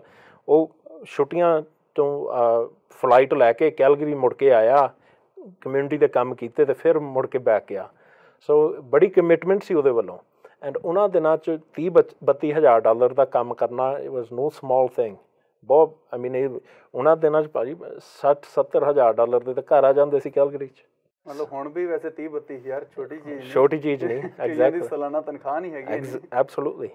ਬਟ ਇਹ ਆਲਸੋ ਦਿਸ ਸ਼ੋਜ਼ 2 ਥਿੰਗਸ। ਇੱਕ ਤਾਂ ਇਹ ਤੋਂ ਆਪਾਂ ਨੂੰ ਪਤਾ ਲੱਗਦਾ ਵੀ ਬੰਦੇ ਦਾ ਦਿਲ ਅਤੇ ਜਿਗਰਾ ਕਿੰਨਾ ਹੈ ਨਾ, ਜਿਹੜਾ ਉਸ ਵੇਲੇ ਪੋਲੀਟਿਕਸ ਵਿੱਚ ਵੀ ਹੈ ਨਹੀਂ ਸੀ, ਇੰਨਾ ਇਹਨੇ ਕੰਮ ਕੀਤਾ ਆਪਣੇ ਲਈ। ਨੰਬਰ 2 ਇਟ ਸ਼ੋਜ਼ ਵੀ ਕਿੰਨੀਆਂ ਮੁਸ਼ਕਿਲਾਂ ਸੀ ਉਦੋਂ ਕਮਿਊਨਿਟੀ ਨੂੰ ਪੈਦਾ ਹੋਣ ਲਈ, ਐਸਟੈਬਲਿਸ਼ ਹੋਣ ਲਈ ਬਹੁਤ ਮੁਸ਼ਕਿਲਾਂ ਸੀ ਉਦੋਂ ਦੇ ਵਿੱਚ। ਜਿਵੇਂ ਰਾਜ ਨਹੀਂ ਸੇਵਾ ਹੈ ਨਾ, ਇਹ ਸਾਡੇ ਪੰਜਾਬ ਦੀ ਇੱਕ ਪਾਰਟੀ ਦਾ ਨਾਅਰਾ ਵਾ, ਚਾਹੇ ਉਹ ਕਰਨ ਚਾਹੇ ਨਾ ਕਰਨ, ਪਰ ਐਕਚੁਅਲ 'ਚ ਰਾਜ ਨਹੀਂ ਸੇਵਾ ਦਾ ਮਤਲਬ ਇਹ ਆ ਕਿ ਰਾਜਨੀਤੀ ਦੀ ਥਾਂ ਸੇਵਾ ਜਿਹੜੀ ਕੀਤੀ ਜਾਂਦੀ ਹੈ। ਐਬਸੋਲੂਟਲੀ। ਜਦੋਂ ਤੁਸੀਂ ਪਾਵਰ 'ਚ ਵੀ ਹੈ ਨਹੀਂ, ਜਦੋਂ ਤੁਸੀਂ ਕਿਸੇ ਵੀ ਚੀਜ਼ 'ਚ ਹੈ ਨਹੀਂ, ਤਾਂ ਤੁਸੀਂ ਇਹੋ ਜਿਹੀ ਸੇਵਾ ਕਰੋ ਤਾਂ ਬਹੁਤ ਵੱਡੀ ਇੱਕ ਬੰਦੇ ਵੱਲੋਂ ਸਪੋਰਟ ਮੰਨੀ ਜਾ ਸਕਦੀ ਆ, ਬਹੁਤ ਵੱਡੀ ਸਪੋਰਟ। ਐਂਡ ਦੈਨ ਉਹ ਅੰਕਲ ਦੇ ਜਿਨ੍ਹਾਂ ਦੀ ਮੈਂ ਗੱਲ ਕਰਦਾ ਸੀ, ਮੋਹਨ ਸਿੰਘ ਲੇਲ, ਉਹਨਾਂ ਦੇ ਲਫ਼ਜ਼ ਮੈਨੂੰ ਹਮੇਸ਼ਾ ਯਾਦ। ਅੰਕਲ ਹੁਣੀ ਹੁਣ ਵੀ ਮਿਲਦੇ ਹੁੰਦੇ ਆ, ਸੇਮ ਗੱਲ ਕਹਿੰਦੇ ਵੀ ਐਟ ਦੈਟ ਟਾਈਮ ਉਹਨਾਂ ਨੇ ਮੈਨੂੰ ਕਹਿ ਦਿੱਤਾ, ਜਦੋਂ ਮੁੜ ਕੇ ਜਿਮ ਖੜਾ ਸੀ ਇਲੈਕਸ਼ਨ 'ਚ 2002 ਦੀ ਗੱਲ ਆ, ਅੰਕਲ ਨੇ ਕਹਿ ਦਿੱਤਾ ਮੈਨੂੰ, ਕਹਿੰਦੇ ਇਹ ਜੇ ਤੂੰ ਇੱਧਰ ਉੱਧਰ ਚਲ ਗਿਆ ਅਤੇ ਆਪਣੇ ਸਾਰਿਆਂ 'ਤੇ ਦਾਗ ਜਿਹਾ ਲੱਗ ਜਾਣਾ, ਅਤੇ ਜਿਹੜਾ ਬੰਦਾ ਸਾਡੇ ਨਾਲ ਖੜਾ ਸੀ ਅਸੀਂ ਇਹਦੇ ਨਾਲ ਖੜਨ ਜੋਗੇ ਨਹੀਂ। ਕਹਿੰਦੇ ਇਹ ਬੜੀ ਗਲਤ ਗੱਲ ਆ, ਇਹ ਕੰਮ ਨਾ ਕਾਕਾ ਕਰੀਂ ਤੂੰ। ਸਹੀ ਡਾਇਰੈਕਸ਼ਨ ਦਿੱਤਾ, ਵੈਰੀ ਕਲੀਅਰਲੀ ਉਹਨਾਂ ਨੇ ਮੈਨੂੰ ਕਹਿ ਦਿੱਤਾ। ਮੇਰੇ ਡੈਡੀ ਹੁਣੀ ਉਦੋਂ ਉਸ ਵੇਲੇ ਇੰਡੀਆ ਗਏ ਸੀ ਮੇਰੇ ਖਿਆਲ 'ਚ। ਐਂਡ ਸੋ ਉਹਨਾਂ ਨਾਲ ਮੇਰੀ ਗੱਲ ਨਹੀਂ ਹੋਈ ਸੀ ਵੀ ਕਿਹਦੀ ਸਪੋਰਟ ਕਰਾਂ ਕਿਹਦੀ ਨਾ ਕਰਾਂ। ਅਸੀਂ ਤਾਂ ਯੰਗ ਮੈਂਬਰ ਸੀ ਪਾਰਟੀ ਦੇ ਉਸ ਵੇਲੇ, ਅਤੇ ਅੰਕਲ ਨੇ ਵੈਰੀ ਕਲੀਅਰਲੀ ਕਹਿ ਦਿੱਤਾ, ਕਹਿੰਦੇ ਕਾਕਾ ਤੂੰ ਇੱਧਰ ਉੱਧਰ ਨਾ ਜਾਈਂ, ਜਿਹੜੇ ਬੰਦੇ ਨੇ ਸਾਡੇ ਨਾਲ ਇਹ ਕੰਮ ਕੀਤੇ ਆ, ਇੰਨੀ ਸਪੋਰਟ ਦਿੱਤੀ ਆ, ਉੱਥੇ ਤੇਰਾ ਫਰਜ਼ ਬਣਦਾ ਵੀ ਉੱਥੇ ਖੜਨਾ। ਅਤੇ ਕਹਿੰਦੇ ਆਪਣੇ ਸਾਰਿਆਂ 'ਤੇ ਬੈਡ ਰਿਫਲੈਕਟ ਹੋਣਾ ਜੇ ਤੂੰ, ਆਪਣੇ ਸਾਰਿਆਂ 'ਤੇ ਇੱਕ ਦਾਗ ਲੱਗ ਜਾਣਾ ਜੇ ਤੂੰ ਇੱਧਰ ਉੱਧਰ ਗਿਆ। ਇੱਕ ਗੱਲ ਮਨਮੀਤ ਜੀ, ਜਿਵੇਂ ਆਪਾਂ ਪੰਜਾਬ ਤੋਂ ਆਏ ਹਾਂ ਸਾਰੇ ਹੈ ਨਾ ਜੀ, ਅਤੇ ਉੱਥੇ ਪੋਲੀਟਿਕਸ ਨੂੰ ਇੰਨਾ ਵਧੀਆ ਨਹੀਂ ਮੰਨਿਆ ਜਾਂਦਾ। ਕਈ ਜੇ ਤੂੰ ਚੌਧਰੀ ਬਣਨਾ ਵਾ, ਤੂੰ Yeah. ਸਰਪੰਚ ਬਣਨਾ ਵਾ, ਤੂੰ ਸਰਪੰਚੀ ਛੱਡ ਦੇ, Yeah. ਇਹੋ ਜਿਹੀਆਂ ਗੱਲਾਂ ਆਮ ਸਾਨੂੰ ਸੁਣਨ ਨੂੰ ਮਿਲਦੀਆਂ ਹਨਾ। ਤੂੰ ਵੱਖਰੀ ਚੌਧਰ ਜੀ ਕਰੀ ਜਾਂਦਾ ਵਾ। ਹਾਂ। ਕੋਈ ਪਰਿਵਾਰ ਵੱਲੋਂ ਤੁਹਾਨੂੰ ਅਪੋਜੀਸ਼ਨ ਮਿਲੀ ਹੋਵੇ ਜਾਂ ਹਿਮਾਇਤ ਮਿਲੀ ਹੋਵੇ, ਕੋਈ ਖਾਸ ਇਨਫਲੂਐਂਸ ਹੋਇਆ ਹੋਵੇ ਪਰਿਵਾਰ ਵੱਲੋਂ, ਜਿਹਦੇ ਕਰਕੇ ਤੁਸੀਂ ਪੋਲੀਟਿਕਸ ਵੱਲ ਤੁਰ ਪਏ? ਭਾਜੀ ਟੂ ਬੀ ਵੈਰੀ ਓਨੈਸਟ, ਇਹ ਜਿਹੜੀ ਆਪਣੀ ਕਮਿਊਨਿਟੀ ਦੀ ਪੋਲੀਟਿਕਸ ਆ, ਭਾਵੇਂ ਇਹ ਗੁਰਦੁਆਰਾ ਪੋਲੀਟਿਕਸ ਹੋਵੇ ਜਾਂ ਸਾਡੇ ਪਾਰਟੀ ਲੈਵਲ ਪੋਲੀਟਿਕਸ, ਸਰਕਾਰੀ ਲੈਵਲ ਪੋਲੀਟਿਕਸ ਹੋਵੇ, ਆਪਣੀ ਕਮਿਊਨਿਟੀ ਦੀ ਪੋਲੀਟਿਕਸ ਸੌਖੀ ਨਹੀਂ। ਬਿਕਾਜ਼ ਆਪਾਂ ਖੈਰ ਕੈਨੇਡਾ ਰਹਿ ਰਹੇ ਹਾਂ, ਆਪਣੇ ਕਈ ਜਿਹੜੇ ਤਰੀਕੇ ਆ ਪੋਲੀਟਿਕਸ ਕਰਨ ਦੇ ਉਹ ਇੰਡੀਅਨ ਆ ਪੂਰੇ ਹਾਲੇ। ਸਹੀ। ਉਹ ਪੂਰੇ ਤੇ ਪੂਰੇ ਆਪਾਂ ਇੰਡੀਅਨ ਹੀ ਵਰਤਦੇ ਹਾਂ। ਫਲਾਨਾ ਬੰਦਾ ਫਲਾਨਾ ਮੇਰੇ ਨਾਲ ਬਹਿੰਦਾ ਉੱਠਣਾ ਨਹੀਂ, ਮੈਨੂੰ ਮੇਰੇ ਪਿੰਡ ਦਾ ਨਹੀਂ, ਮੇਰੀ ਆ ਸੇਵਾ ਨਹੀਂ ਕੀਤੀ। ਲਾਈਕ ਆਪਣੀ ਸੋਚਣੀ ਕਈ ਵਾਰੀ ਹੈ ਨਾ, ਐਜ਼ ਕਮਿਊਨਿਟੀ ਲੀਡਰਸ ਦੀ ਸੋਚਣੀ ਕਈ ਵਾਰੀ ਬੜੀ ਨੈਰੋ ਹੁੰਦੀ ਆ। ਜਿਹੜੀ ਆਮ ਪਬਲਿਕ 100% ਚਾਹੁੰਦੇ ਆ, 100% ਮੈਂ ਯਕੀਨ ਨਾਲ ਕਹਿ ਸਕਦਾ ਵੀ ਆਮ ਪਬਲਿਕ ਆਪਣੀ ਇੱਥੇ ਚਾਹੁੰਦੀ ਆ ਵੀ ਆਪਾਂ ਕੈਨੇਡੀਅਨ ਸਿਸਟਮ ਵਿੱਚ ਆਏ ਹਾਂ ਅਤੇ ਇੱਥੇ ਦੇ ਅਸੂਲ ਆਪਾਂ ਅਡੋਪਟ ਕਰੀਏ। ਜੇ Indian style, Punjab style politics ਕਰਨੀ ਸੀ ਅਤੇ ਉੱਥੇ ਆਪਾਂ ਕਰ ਸਕਦੇ ਸੀ। ਸਹੀ। ਐਂਡ ਸੋ ਆਪਾਂ ਬੜੇ ਡਿਵੀਜ਼ਨਸ ਦੇਖੀਦੇ ਆ ਕਮਿਊਨਿਟੀ ਦੇ ਵਿੱਚ, ਵੰਡ ਬਹੁਤ ਪਏ ਆ। ਹੁਣ ਮੈਂ ਆਮ ਤੌਰ 'ਤੇ ਹੱਸਦਾ ਹੁੰਦਾ, ਇਲੈਕਸ਼ਨ ਜਿਹਦੀ ਮਰਜ਼ੀ ਹੋਵੇ, ਸੈਂਟਰ ਦੀ ਹੋਵੇ, ਮਿਊਨਿਸਪਲ ਕਾਊਂਸਲ ਦੀ ਹੋਵੇ, ਗੁਰਦੁਆਰੇ ਦੀ ਹੋਵੇ, ਕੋਈ ਸੰਸਥਾ ਦੀ ਹੋਵੇ, ਜਿਹੜਾ ਕੋਈ ਹਾਰ ਗਿਆ ਉਹਨੇ ਕਹਿ ਦੇਣਾ ਮਨਮੀਤ ਨੇ ਹਰਾਤਾ ਮੈਨੂੰ। ਸੋ ਇਹ ਕਹਿਣ ਦਾ ਭਾਵ ਇਹ ਆ ਵੀ ਆਪਣੇ ਪੋਲੀਟਿਕਸ ਕਰਨ ਦੇ ਤਰੀਕੇ ਐਂਡ ਆਪਣੀ ਸੋਚਣੀ ਪੋਲੀਟਿਕਸ ਬਾਰੇ ਅਡੈਪਟ ਕਰਨ ਦੀ ਬੜੀ ਜ਼ਰੂਰਤ ਆ। ਐਂਡ ਪਬਲਿਕ ਤਾਂ ਬਹੁਤ ਚਾਹੁੰਦੀ ਆ। ਪਬਲਿਕ ਤਾਂ ਹਮੇਸ਼ਾ ਮੈਨੂੰ ਇਸ ਗੱਲ ਕਰਕੇ ਹਮੇਸ਼ਾ ਮੈਨੂੰ ਬਹੁਤ ਹੀ ਹਮਦਰਦੀ ਦਿੰਦੀ ਹੈ ਪਬਲਿਕ, ਬਿਕਾਜ਼ ਅਸੀਂ ਨਵੇਂ ਤਰੀਕੇ ਨਾਲ ਪੋਲੀਟਿਕਸ ਕਰਦੇ ਹਾਂ। ਕੋਈ ਇੱਕ ਗਰੁੱਪ ਨਾਲ ਨਹੀਂ, ਐਫੀਲੀਏਸ਼ਨ ਸਾਰਿਆਂ ਨਾਲ ਆਪਾਂ ਕੰਮ ਕਰੀਦਾ, ਸਾਰਿਆਂ ਕਮਿਊਨਿਟੀ ਨੂੰ ਰੈਪਰੈਜ਼ੈਂਟ ਕਰੀਦਾ। ਸੋ ਮਤਲਬ ਜਿਵੇਂ ਆਪਾਂ ਇੰਡੀਅਨ ਪੋਲੀਟਿਕਸ ਦੀ ਗੱਲ ਕਰੀਏ ਜਾਂ ਆਪਾਂ ਕਹੀਏ ਕਿ ਆਪਣੀ ਜਿਹੜੀ ਪੰਜਾਬ ਤੋਂ ਪੋਲੀਟਿਕਸ ਤੁਰਦੀ ਆ ਰਹੀ ਆ, ਉਹਦੇ 'ਚ ਆਪਣਾ ਧਰਮ, ਉਹਦੇ ਇਲਾਕੇ ਦੇ ਲੋਕ, ਸਾਰਾ ਕੁਛ ਉਹ ਛੱਡ ਕੇ ਆਪਾਂ ਨੂੰ ਮਾੜਾ ਜਿਹਾ ਉੱਤੇ ਉੱਠਣਾ ਚਾਹੀਦਾ ਵਾ। ਮਾੜਾ ਜਿਹਾ ਨਹੀਂ ਭਾਜੀ, ਬਹੁਤ ਉੱਤੇ ਉੱਠਣਾ ਚਾਹੀਦਾ। ਲੁੱਕ ਇਟਸ ਵੈਰੀ ਸਿੰਪਲ ਹੈ ਨਾ। ਉੱਥੇ ਤਾਂ ਤੁਸੀਂ ਵੋਟਾਂ ਬੜੀ ਸਿੰਪਲ ਤਰੀਕੇ ਨਾਲ ਲੋਕੀ ਖਰੀਦ ਦਿੰਦੇ ਆ। ਸਹੀ। ਰਾਈਟ। ਇੱਥੇ ਤਾਂ ਹੁਣ ਮੈਂ ਤੁਹਾਨੂੰ ਇੱਕ ਐਗਜ਼ਾਮਪਲ ਦਿੰਦਾ। ਇੱਕ ਹੋਰ ਕੈਨੇਡੀਅਨ ਪ੍ਰੋਵਿੰਸ, ਮੈਂ ਪ੍ਰੋਵਿੰਸ ਦਾ ਨਾਂ ਨਹੀਂ ਲੈਣਾ ਬਿਕਾਜ਼ ਇਹ ਬੰਦਿਆਂ ਦਾ ਫਿਰ ਨਾਂ ਪਤਾ ਲੱਗ ਜਾਣਾ। ਇੱਕ ਹੋਰ ਕੈਨੇਡੀਅਨ ਪ੍ਰੋਵਿੰਸ ਦੇ ਵਿੱਚ ਇੱਕ ਪ੍ਰੀਮੀਅਰ ਜਦੋਂ ਸਪੀਚ ਕਰ ਰਹੇ ਸੀ ਪਾਰਟੀ ਦੀ ਕਨਵੈਨਸ਼ਨ 'ਚ, ਉਹਨਾਂ ਨੇ ਕੁਛ ਆਪਣੇ ਬੰਦਿਆਂ ਦੇ ਨਾਂ ਲੈ ਲਏ। ਕੋਈ ਚੰਗੇ ਵੱਡੇ ਪ੍ਰੋਗਰਾਮ ਦੇ ਵਿੱਚ, ਚੰਗਾ ਵੱਡਾ ਪ੍ਰੋਗਰਾਮ ਸੀ, ਉੱਥੇ ਸਪੀਚ ਦੇ ਵਿੱਚ ਉਹਨਾਂ ਨੇ ਆਪਣੇ ਬੰਦਿਆਂ ਦੇ ਨਾਂ ਲੈ ਤੇ ਪਿਆ ਫਲਾਣੇ ਬੰਦੇ ਬੜੇ ਵਧੀਆ ਕੰਮ ਕਰਦੇ ਆ। ਅਤੇ ਜਿਹੜੇ ਬਾਕੀ ਉੱਥੇ ਆਪਣੇ ਬੰਦੇ ਪਹੁੰਚੇ ਸੀ ਉਹ ਸਾਰੇ ਨਾਰਾਜ਼ ਹੋ ਗਏ। ਸਾਰੇ ਨਾਰਾਜ਼ ਹੋ ਕੇ ਕਹਿੰਦੇ ਵੀ ਤੁਸੀਂ ਇਹਨਾਂ ਦੇ ਕਿੱਦਾਂ ਨਾਂ ਲਾਤੇ, ਸਾਡੇ ਕਿਉਂ ਨਹੀਂ ਨਾਂ ਲਏ, ਅਸੀਂ ਚੱਲੇ ਹਾਂ, ਅਸੀਂ ਪ੍ਰੋਗਰਾਮ ਛੱਡ ਕੇ ਚੱਲੇ ਹਾਂ। ਉਹ ਮੁੜ ਕੇ ਪਾਰਟੀ ਵਾਲਿਆਂ ਨੂੰ ਪਤਾ ਲੱਗਾ। ਪਾਰਟੀ ਵਾਲਿਆਂ ਨੇ ਸਾਰਿਆਂ ਨੂੰ ਕਿਹਾ ਵੀ ਅਸੀਂ ਮਾਫੀ ਚਾਹੁੰਦੇ ਹਾਂ ਵੀ ਸਾਡੇ ਕੋਲ ਗਲਤੀ ਹੋ ਗਈ। ਹੁਣ ਕੋਈ ਪ੍ਰੀਮੀਅਰ ਜਾਂ ਪਾਰਟੀ ਦਾ ਕੋਈ ਲੀਡਰ ਕਦੀ 100 ਬੰਦੇ ਦਾ ਨਾਂ ਤਾਂ ਲੈ ਨਹੀਂ ਸਕਦੇ ਸਪੀਚ ਵਿੱਚ। ਸਹੀ। ਸੋ ਉਹਨਾਂ ਨੂੰ ਹੁਣ ਕੀ ਪਤਾ ਲੱਗ ਗਿਆ? ਉਹਨਾਂ ਨੂੰ ਪਤਾ ਲੱਗ ਗਿਆ ਵੀ ਇੱਕ ਵੀ ਪੰਜਾਬੀ ਦਾ ਨਾਂ ਕਦੀ ਨਾ ਲਿਓ, ਸਾਰਿਆਂ ਦਾ ਲਓ। ਬਿਕਾਜ਼ ਜਿਹੜੇ ਤੁਸੀਂ ਇੱਕ ਪੰਜਾਬੀ ਦਾ ਨਾਂ ਲੈ ਲਿਆ, ਬਾਕੀ ਸਾਰਿਆਂ ਨੇ ਨਾਰਾਜ਼ ਹੋ ਜਾਣਾ, ਸਾਰਿਆਂ ਨੇ ਨਾਰਾਜ਼ ਹੋ ਜਾਣਾ। ਸੋ ਕਹਿਣ ਦਾ ਭਾਵ ਇਹ ਆ ਵੀ ਆਪਾਂ ਨੂੰ ਇਹ ਛੋਟੀਆਂ ਗੱਲਾਂ ਤੋਂ ਥੋੜ੍ਹਾ ਜਿਹਾ ਗਾਂਹ ਜਾਣਾ ਚਾਹੀਦਾ। ਆਪਣੀ ਮੈਨੂੰ ਇਹ ਗੱਲ, ਇੱਕ ਮੇਰੇ ਗੁੱਡ ਫਰੈਂਡ ਨੇ, ਬੜਾ ਪੜ੍ਹਾ ਲਿਖਾ ਮੁੰਡਾ, ਉਹਨੇ ਮੈਨੂੰ ਇਸ ਰੈਫਰੈਂਸ ਦਿੱਤਾ। ਕਹਿੰਦਾ ਜਦੋਂ ਅੰਗਰੇਜ਼ ਰਾਜ ਕਰਦੇ ਸੀ ਇੰਡੀਆ 'ਤੇ, ਅੰਗਰੇਜ਼ ਜੋ ਰਾਜ ਕਰਦੇ ਸੀ, ਇੱਕ ਵੈਰੀ ਛੋਟਾ ਪਰਸੈਂਟੇਜ ਜਿਹੜਾ ਵਾ ਪਾਵਰ ਦਾ, ਕਹਿ ਲਓ ਜੇ 100% ਪਾਵਰ ਆ, ਉਹਨਾਂ ਨੇ ਸਿਰਫ 10% ਪਾਵਰ ਇੰਡੀਅਨਸ ਨੂੰ ਦੇਣੀ ਸੀ। 10% ਸਾਰੇ ਇੰਡੀਅਨਸ ਜਿਹੜੇ ਆ 10% ਪਾਵਰ ਉਹਨਾਂ ਨੂੰ ਮਿਲਦੀ ਸੀ।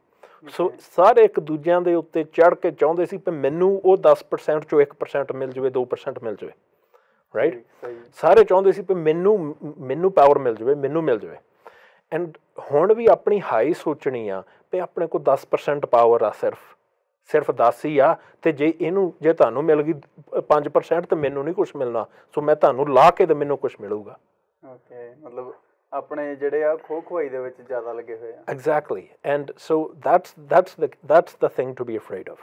When in actuality Canada ਵਰਗਾ ਇੰਨਾ ਵਧੀਆ ਦੇਸ਼ ਆ, ਇੱਥੇ ਤਾਂ ਕੋਈ ਦੇਖਦਾ ਨਹੀਂ ਕਿ ਤੁਸੀਂ ਕਿਹੜੇ ਧਰਮ ਦੇ ਆ, ਤੁਸੀਂ ਕਿਹੜੇ ਬੈਕਗਰਾਊਂਡ ਦੇ ਆ, ਤੁਸੀਂ ਆਪਣੀ ਮਿਹਨਤ ਕਰੋ। ਇੱਥੇ ਕੋਈ 10% ਤੇ ਨਹੀਂ ਲਿਮਿਟ, ਤੁਸੀਂ ਸਾਰਾ ਕੁਝ ਕਰ ਸਕਦੇ ਆ। ਇੱਥੇ ਤੁਹਾਡਾ ਜਿਹੜਾ ਇੰਡੀਵਿਜੂਅਲ ਸਕਸੈਸ ਆ ਕੈਨੇਡਾ ਦੇ ਵਿੱਚ, ਉਹ ਕਿਸੇ ਹੋਰ 'ਤੇ ਨਹੀਂ ਡਿਪੈਂਡੈਂਟ। ਜੇ ਤੁਸੀਂ ਭਾਜੀ ਤਰੱਕੀ ਕਰਦੇ ਆ, ਉਹ ਤਰੱਕੀ 'ਤੇ ਮੈਨੂੰ ਕੋਈ ਨੈਗੇਟਿਵ ਇਫੈਕਟ ਨਹੀਂ। ਇੱਥੇ ਹੁਣ ਸਾਰੇ ਤਰੱਕੀ ਕਰ ਸਕਦੇ ਆ। ਮਤਲਬ ਆਪਣੀ ਮਿਹਨਤ ਵੱਲ ਜ਼ਿਆਦਾ ਧਿਆਨ ਦੇ ਕੇ ਰਦਰ ਦੈਨ ਅਸੀਂ ਇਹ ਕਹੀਏ ਕਿ ਉਹਦੇ ਨਾਲ ਹੱਥ ਮਿਲਾਇਆ, ਮੇਰੇ ਨਾਲ ਨਹੀਂ ਮਿਲਾਇਆ, ਇਸ ਗੱਲੋਂ ਨਾਰਾਜ਼ ਹੋਣ ਨਾਲੋਂ ਸਾਨੂੰ ਚਾਹੀਦਾ ਵਾ ਕਿ ਆਪਣੀ ਮਿਹਨਤ ਵੱਲ ਧਿਆਨ ਦਈਏ, ਤਾਂ ਅੱਗੇ ਆਪਣੇ ਆਪ ਵਧਿਆ ਜਾ ਸਕਦਾ, ਕਿਸੇ ਹੋਰ ਨੂੰ ਥੱਲੇ ਕਰਨ ਦੀ ਥਾਂ। ਐਗਜ਼ੈਕਟਲੀ, ਬਿਕਾਜ਼ ਇੱਥੇ ਕੋਈ ਲਿਮਿਟ ਨਹੀਂ। ਇੱਥੇ ਸਿਰਫ ਆਪਾਂ ਨੂੰ 10% ਨਹੀਂ ਦਿੱਤਾ, ਜਿੱਦਾਂ ਅੱਗੇ ਅੰਗਰੇਜ਼ਾਂ ਨੇ 10% ਦਿੱਤਾ ਸੀ ਪਏ ਇਹ ਇੰਡੀਅਨਸ ਨੂੰ 10% ਪੋਜੀਸ਼ਨਸ ਦਿਓ ਅਤੇ ਬਾਕੀ ਸਾਰੇ ਸਾਡੇ, ਹੈ ਨਾ। ਉਹ ਚੀਜ਼ ਹੈ ਨਹੀਂ ਹੁਣ। ਇੱਥੇ ਤਾਂ ਤੁਸੀਂ ਜੋ ਮਰਜ਼ੀ ਕਰੋ, ਮਿਹਨਤ ਦੀ ਗੱਲ ਆ। ਬੜੀ ਇੱਥੇ ਅਚੀਵਮੈਂਟਸ ਆਪਣੇ ਮੁੰਡਿਆਂ ਦੇ। ਜੇ ਇੱਕ ਆਪਣਾ ਮੁੰਡਾ ਜਨਰਲ ਬਣਦਾ doesn't mean we can't have a second.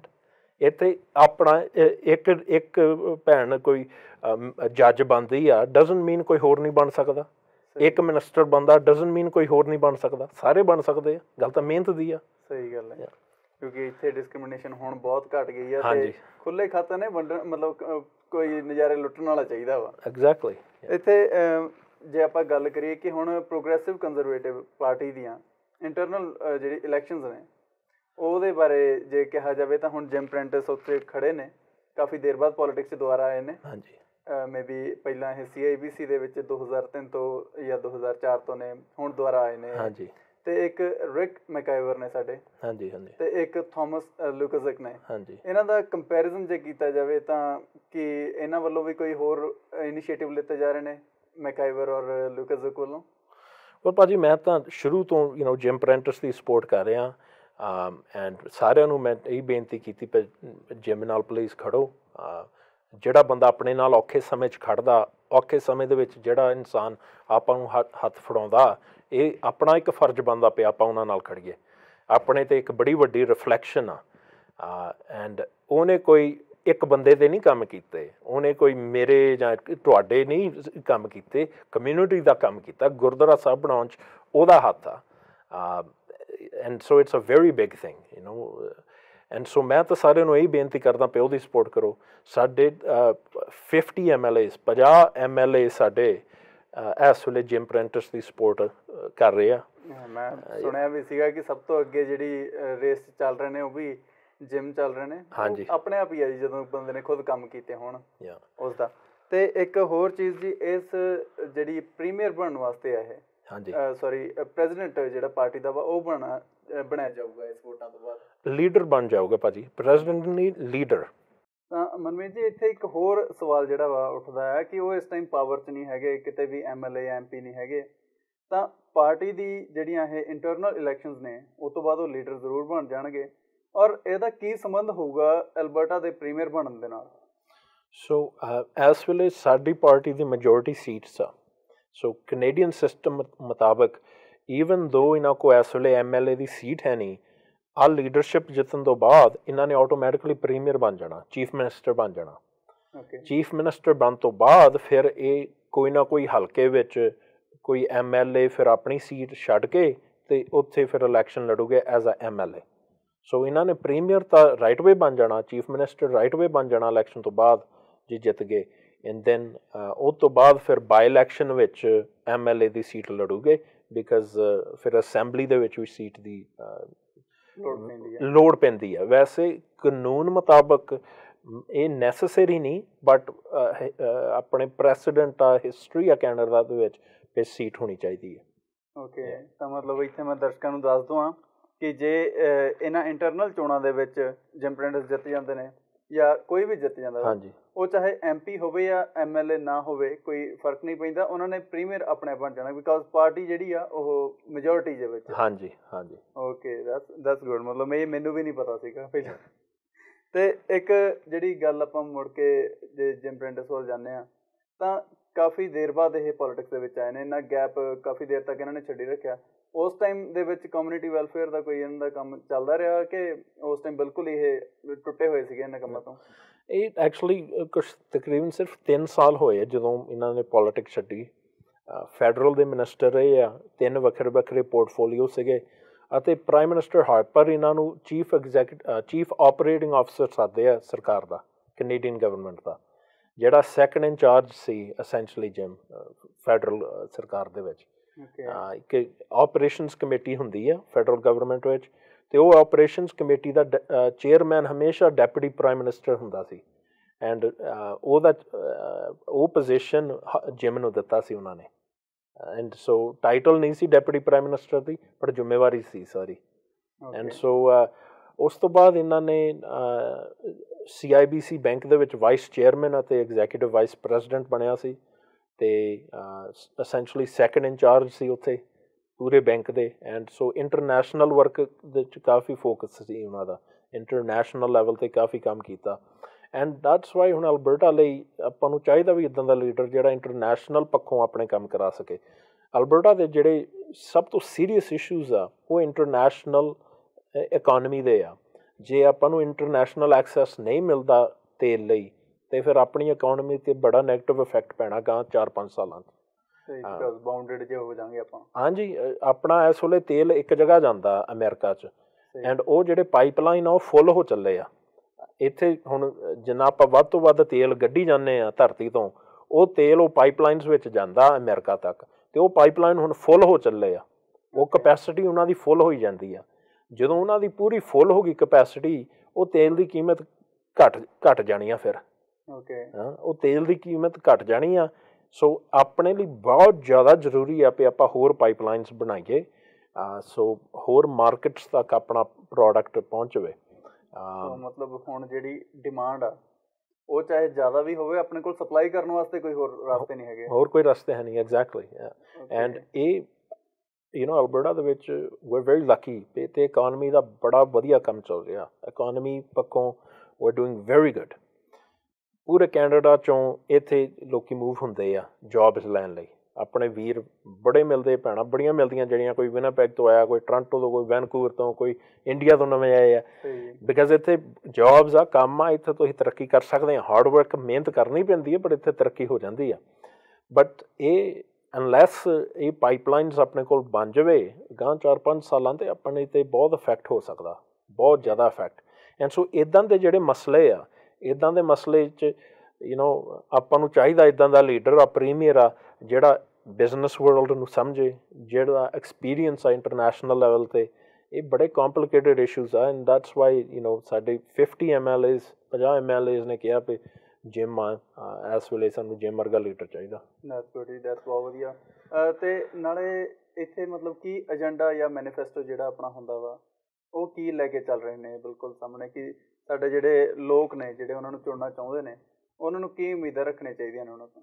Well specifically ਆਪਣੀ ਜਿਹੜੀ ਪੰਜਾਬੀ ਭਾਈਚਾਰਾ ਵਾ, ਇੱਕ ਆਪਣੇ ਲਈ ਬਹੁਤ ਜ਼ਰੂਰੀ ਕੰਮ ਕਰਨ ਵਾਲਾ। ਆਪਣੇ ਬਜ਼ੁਰਗ ਜਦੋਂ ਕੋਈ ਬਿਮਾਰ ਹੋ ਜਾਂਦੇ ਆ, ਲੌਂਗ ਟਰਮ ਕੇਅਰ ਦੀ ਉਹਨਾਂ ਨੂੰ ਲੋੜ ਆ। ਸੋ ਘਰ ਦੇ ਵਿੱਚ ਜਦੋਂ ਨਹੀਂ ਰਹਿ ਸਕਦੇ, ਜਦੋਂ ਉਹਨਾਂ ਨੂੰ ਹੌਸਪੀਟਲ ਜਾਣਾ ਪੈਂਦਾ ਵਾ।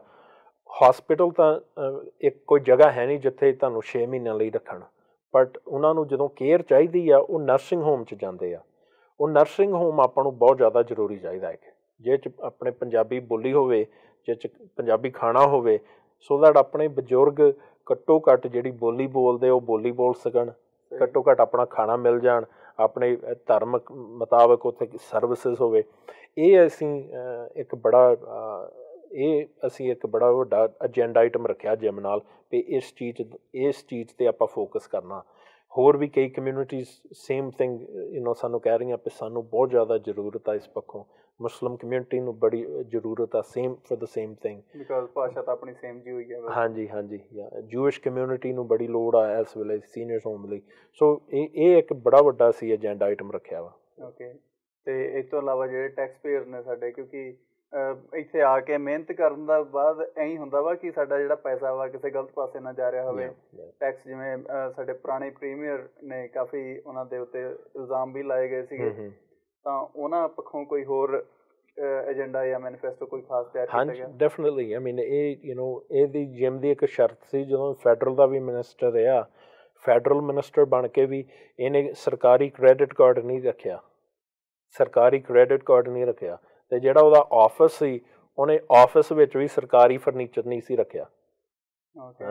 ਸੋ ਇਹ ਇਸ ਪੱਖੋਂ ਬੜਾ ਕਲੀਅਰ ਆ, ਕਹਿੰਦਾ ਇਹ ਇੱਦਾਂ ਦਾ ਕੰਮ ਨਹੀਂ ਕੋਈ ਹੋਣ ਦੇਣਾ, ਸਾਰਾ ਕਹਿੰਦਾ ਕਲੀਅਰ ਆਪਰੇਸ਼ਨ ਰੱਖਣਾ, ਬਜਟ ਦੇ ਵਿੱਚ ਕਹਿੰਦਾ ਚੇਂਜਸ ਆਉਣੀਆਂ ਵਾ।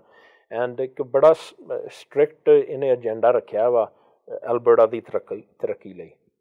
And the key point in that is ਵੀ ਇਹ ਜਿਹੜੀ ਐਕਸੈਸ ਆਪਾਂ ਨੂੰ ਪਾਈਪਲਾਈਨ ਐਕਸੈਸ ਇਹ ਬਹੁਤ ਜ਼ਿਆਦਾ ਜ਼ਰੂਰੀ ਆ। ਆ ਜਿਹੜਾ ਇੰਟਰਨਲ ਕੰਮ ਸਰਕਾਰ ਦਾ ਉਹ ਸਾਰਾ ਕਲੀਨ ਅਪ ਕਰਨ ਦੀ ਲੋੜ ਆ, ਬਟ ਪਾਈਪਲਾਈਨ ਐਕਸੈਸ ਫੋਰਫਰੰਟ 'ਤੇ ਆ। ਠੀਕ, ਮਤਲਬ ਇੰਡੀਆ ਵਾਲਾ ਕੰਮ ਤਾਂ ਵੈਸੇ ਵੀ ਬਿਲਕੁਲ ਨਹੀਂ ਹੈਗਾ ਜੀ ਕੈਨੇਡਾ ਦੇ ਵਿੱਚ, ਜਿਵੇਂ ਕਹਿੰਦੇ ਆ ਕਿ 1 ਨੰਬਰ ਦਾ ਕੰਮ ਕਰੀ ਤਾਂ ਪਰਚੀ ਕੱਟ ਕੇ ਦੇਈਦੀ ਆ, ਉੱਦਾਂ ਦਾ ਕੰਮ ਹੋਊਗਾ ਬਿਲਕੁਲ ਜੀ। ਸੋ ਮਨਮੀਤ ਜੀ, ਮੈਨੂੰ ਇੱਕ ਜਿਹੜੀ ਛੋਟੀ ਜਿਹੀ ਗੱਲ ਆ ਕਿ ਜਿਹੜੇ ਲੋਕ ਸਪੋਰਟ ਕਰਨਾ ਚਾਹੁੰਦੇ ਨੇ ਅਤੇ ਉਹ ਕਿੱਦਾਂ ਸਪੋਰਟ ਕਰ ਸਕਦੇ ਆ? ਲਾਈਕ ਜੇ ਵੋਟ ਪਾਉਣੀ ਆ ਇਸ ਵਾਸਤੇ ਉਹਨਾਂ ਨੂੰ ਕੀ ਲੋੜ ਪਊਗੀ? ਸੋ ਸਾਡੇ ਨਾਲ ਕਾਂਟੈਕਟ ਕਰ ਲੈਣ, ਨੰਬਰ 4034018232 ਸਾਨੂੰ ਕਾਂਟੈਕਟ ਕਰ ਲੈਣ। ਐਂਡ ਇਹ 'ਚ ਮੈਂਬਰਸ਼ਿਪ ਦੀ ਜ਼ਰੂਰਤ ਆ। ਸੋ ਮੈਂਬਰਸ਼ਿਪ ਲੈਣ ਤੋਂ ਬਾਅਦ ਹਰੇਕ ਦੇ ਘਰੇ ਜਾਂ ਚਿੱਠੀ ਆਊਗੀ ਜਾਂ ਇੱਕ ਈਮੇਲ ਆ ਜੂ। ਉਸ ਈਮੇਲ ਜਾਂ ਚਿੱਠੀ ਵਿੱਚ ਪਾਸਵਰਡ ਹੋਣਾ ਵਾ, ਉਹ ਪਾਸਵਰਡ ਨਾਲ ਆਪਣੀ ਵੋਟ ਪੈ ਜਾਣੀ ਆ ਸਪਟੈਂਬਰ 5 ਨੂੰ ਅਤੇ 6 ਨੂੰ ਇੰਟਰਨੈਟ 'ਤੇ ਜਾਂ ਫੋਨ 'ਤੇ। ਸੋ ਬੜਾ ਸੌਖਾ ਕੰਮ, ਕਿਤੇ ਜਾਣ ਦੀ ਲੋੜ ਨਹੀਂ, ਇੰਟਰਨੈਟ 'ਤੇ ਜਾਂ ਫੋਨ 'ਤੇ ਵੋਟ ਪੈ ਜਾਣੀ ਆ। ਉਹ ਪਾਸਵਰਡ ਜਿਹੜੀ ਚਿੱਠੀ ਆਉਣੀ ਆ ਉਹ ਜ਼ਰੂਰ ਸਾਂਭ ਕੇ ਰੱਖਿਓ, ਬਿਕੋਜ਼ ਉਹ ਕੋਡ ਨਾਲ ਆਪਣੀ ਵੋਟ ਪੈ ਜਾਣੀ ਆ, ਉਹ ਸਿਕਿਉਰਿਟੀ ਕੋਡ ਆ। ਬਟ ਮੈਂਬਰ ਹੋਣਾ ਬਹੁਤ ਜ਼ਰੂਰੀ ਆ। ਸੋ ਜੇ ਕਿਸ ਨੇ ਹਾਲੇ ਮੈਂਬਰਸ਼ਿਪ ਨਹੀਂ ਲਈ, ਤੁਸੀਂ ਸਾਨੂੰ ਕਾਂਟੈਕਟ ਕਰ ਲਓ ਅਤੇ ਅਸੀਂ ਮੈਂਬਰਸ਼ਿਪ ਤੁਹਾਡੀ ਬਣਾ ਦਿੰਦੇ ਹਾਂ। ਮੈਂਬਰਸ਼ਿਪ ਬਣ 'ਚ ਵੀ ਬੜਾ ਸੌਖਾ ਹੀ ਆ ਪ੍ਰੋਸੈਸ। 4034018232 'ਤੇ ਸਾਨੂੰ ਕੰਟੈਕਟ ਕਰ ਲਿਓ। ਅਤੇ ਇਸ ਦੇ ਨਾਲ ਇਹਦੇ ਵਾਸਤੇ ਸਿਟੀਜ਼ਨ ਹੋਣਾ ਜ਼ਰੂਰੀ ਆ? ਹਾਂਜੀ, ਇਹਦੇ ਵਾਸਤੇ ਸਿਟੀਜ਼ਨ ਹੋਣਾ ਜ਼ਰੂਰੀ ਆ ਅਤੇ 14 ਸਾਲਾਂ ਦੀ ਏਜ ਐਂਡ ਅਬਵ ਵੋਟ ਪਾ ਸਕਦੇ ਆ। ਸੋ ਇਹ 'ਚ 18 ਹੋਣ ਦੀ ਲੋੜ ਨਹੀਂ, 14 ਸਾਲਾਂ ਦੇ ਵੋਟ ਪਾ ਸਕਦੇ ਇਹਦੇ ਵਿੱਚ, ਬਟ ਸਿਟੀਜ਼ਨ ਹੋਣਾ ਜ਼ਰੂਰੀ ਆ। ਠੀਕ ਹੈ ਜੀ। ਅਤੇ ਮੈਂ ਅਖੀਰ ਦੇ ਵਿੱਚ ਤੁਹਾਡਾ ਇੱਕ ਵਾਰੀ ਫਿਰ ਧੰਨਵਾਦ ਕਰਦਾ। ਪਰ ਜਿਹੜੇ ਸਾਡੇ ਦਰਸ਼ਕ ਨੇ, ਸਾਡੇ ਸਿੱਖ ਭਾਈਚਾਰੇ ਦੇ, ਸਾਡੇ ਭਾਰਤੀ ਲੋਕ ਜਿਹੜੇ ਨੇ ਜਾਂ ਪਾਕਿਸਤਾਨੀ ਭਾਈਚਾਰੇ ਦੇ ਲੋਕ ਨੇ ਜਿਹੜੇ ਤੁਹਾਨੂੰ ਸੁਣ ਰਹੇ ਨੇ, ਉਹਨਾਂ ਵਾਸਤੇ ਕੀ ਸੰਦੇਸ਼ ਦੇਣਾ ਚਾਹੋਗੇ ਇੱਕ ਜਾਂਦੇ ਨੇ? ਮੈਂ ਸਭ ਤੋਂ ਪਹਿਲਾਂ ਤਾਂ ਸਾਰਿਆਂ ਦਾ ਬਹੁਤ ਬਹੁਤ ਧੰਨਵਾਦ ਕਰਨਾ ਚਾਹੁੰਦਾ, ਬਿਕਾਜ਼ ਜਿੰਨਾ ਮੈਨੂੰ ਪ੍ਰੇਮ ਮਿਲਦਾ ਕਮਿਊਨਿਟੀ ਦੇ ਵਿੱਚ, ਸਤਿਕਾਰ ਮਿਲਦਾ, ਐਂਡ ਜਿਹੜੇ ਮੈਂ ਪੋਜੀਸ਼ਨ 'ਚ ਇਸ ਵੇਲੇ ਸਰਵ ਕਰਦਾ, ਇਹ ਤੁਹਾਡੇ ਕਰਕੇ ਹੋ ਰਿਹਾ। ਤੁਸੀਂ ਮੈਨੂੰ ਸੇਵਾ ਦਾ ਮੌਕਾ ਬਖਸ਼ਿਆ, ਤੁਸੀਂ ਮੈਨੂੰ ਇਹ ਇੰਨੀ ਹੱਲਾਸ਼ੇਰੀ ਦਿੰਦੇ ਆ। ਐਂਡ ਇਸ ਵੇਲੇ ਵੀ ਜਿਹੜੀ ਆਪਣੀ ਮਿਨਿਸਟਰੀ ਆ ਹਿਊਮਨ ਸਰਵਿਸਿਜ਼ ਦੀ, ਇਹਦੇ ਵਿੱਚ ਵੀ ਹੁਣ ਜਦੋਂ ਮੈਨੂੰ ਇਹ ਮਿਨਿਸਟਰੀ ਮਿਲੀ ਸੀ ਤਕਰੀਬਨ 8 ਮਹੀਨਿਆਂ ਦੇ ਵਿੱਚ ਬੜੀਆਂ ਚੇਂਜਸ ਆਪਾਂ ਲਿਆਂਦੀਆਂ, ਤੁਹਾਡੇ ਸਤਿਕਾਰ ਕਰਕੇ, ਤੁਹਾਡੇ ਪਿਆਰ ਕਰਕੇ। ਤੁਸੀਂ ਹਮੇਸ਼ਾ ਮੈਨੂੰ ਥਾਪੀ ਦੇ ਕੇ ਕਹਿ ਰਹੇ ਆ ਵੀ ਕਾਕਾ ਖਿੱਚੀ ਜਾ, ਸੀ ਤੇਰੇ ਨਾਲ ਆ।